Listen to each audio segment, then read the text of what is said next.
Lighting yung gamit, nandyan na sa may tulay yung aksidente. Agad na nirespondihan ng UNTV News and Rescue Team ang motorcycle accident sa Manggahan Bridge, Pasig City matapos maitawag ito ng isang concerned citizen gabi nitong Miyerkules, February 28. Naabutan ng rescue team ang driver ng motorsiklo na nasa gilid ng tulay na nakaupo at iniinda ang pananakit ng kaliwang tuhod. Ano po nangyari? Patras po dito abrasion. Palinis na lang po na abrasion. Sa braso po ninyo, may tumama po ba dito?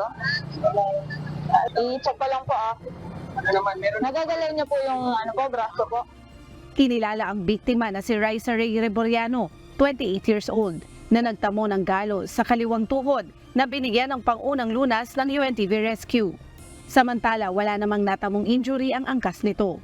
Nagpe-prepare pa lang po yung team namin para mag-roving na may tumawag po sa amin na may aksidente nga po dito sa may Manggahan Bridge. Then pagdating po namin doon, meron nga pong motorcycle na aksidente. Then yung driver po ay nakaupo na po doon sa may gilid po ng tulay. Ayon sa isang rider, nakita na lang niyang nakabulagtana ang biktima sa semento. Voluntaryo na rin siyang nagmando ng daloy ng mga sasakyan para di kumapal ang traffic sa lugar. Matapos malapatan ng pangunang lunas at masuri ang vital signs ng biktima, tumanggi na itong magpadala pa sa ospital. Location niya ko rin, sir. Location. Ma'am, namin diri karon sa Bayanihan, ma'am.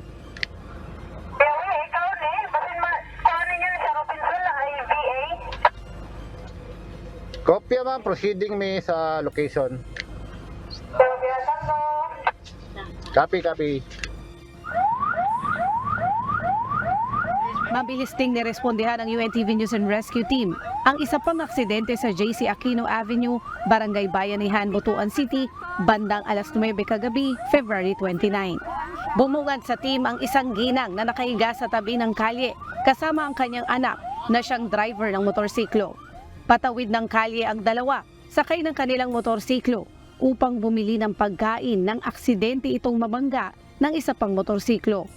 Katong nag-U-turn, nakasulod na dito siya.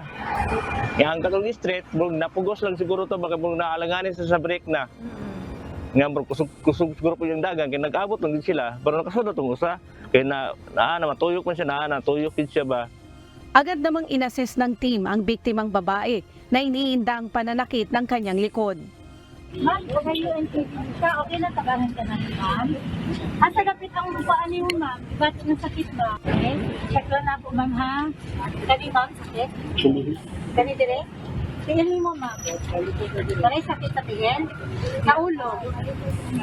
Kanina din mo bakit? Huwag ka na sa hawa ma'am. Wala namang natamong sugat ang ginang maliban sa pananakit ng kanyang likuran. Matapos malapatan ng first aid, ay agad na itong isinugod sa Butuan Medical Center. Samantala, wala namang natamong sugat ang driver ng motorsiklo na nakabangga sa kanila. Leslie Widem, UNTV News and Rescue. Diyos ang aming sandigan, serbisyo publiko ang aming pinahalagahan.